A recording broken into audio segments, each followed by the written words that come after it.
Yo! What's up mga paps? Welcome back!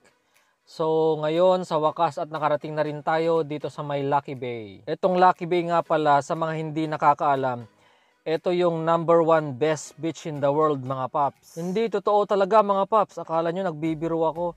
Ayan oh, may ebidensya ako. Kaya nga namin sinadya para makita kung totoong #1 beach in the world nga talaga. At ayan, pwede ngang mag-drive sa tabing dagat.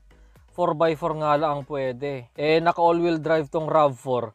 Kaya sinabak na namin para ma-enjoy namin yung dagat. At mabuti nga at hindi malambot yung buhangin at hindi kami mababalahaw. Malawak yung shoreline nitong beach dito mga paps.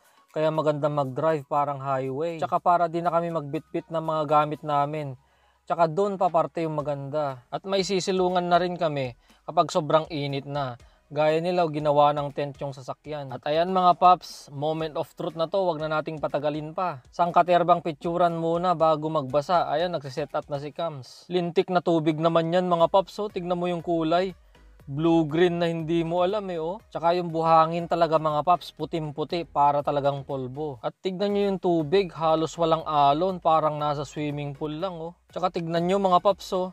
Halos walang tao, parang exclusive lang sa'yo yung beach. Panalo talaga mga paps, #1 beach in the world nga talaga. Tingnan nyo ba naman? Tama na nga yung picture cams at testingin na natin yung tubig. Ano kayang pakiramdam maligo sa ganyang sobrang asul na kulay ng tubig? Wala nga masyadong taong nagpupunta rito mga paps kasi nga mahirap puntahan, sobrang layo.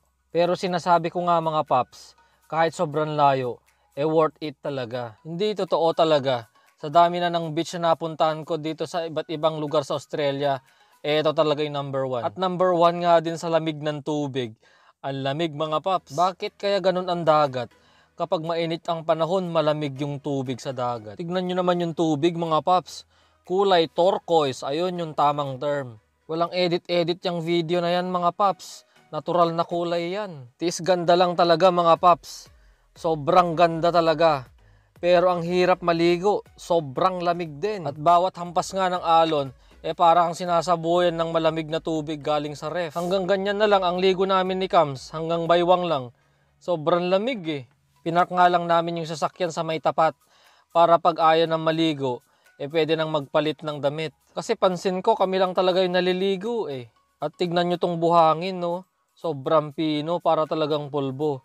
Makapag-uwi nga to sa Melbourne para may souvenir. Ayan mga paps, i-enjoy muna natin yung view ng #1 beach in the world. Sobrang ganda talaga, speechless.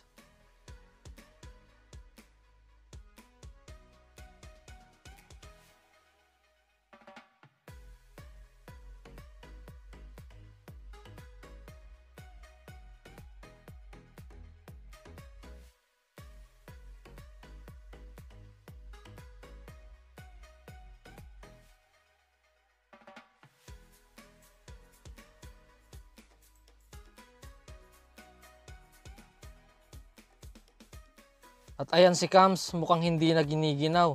Enjoy na yung tubig. Solve na ako mga paps sa sobrang ganda ng view.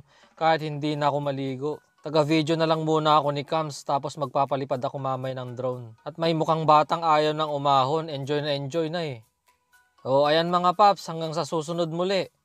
See ya!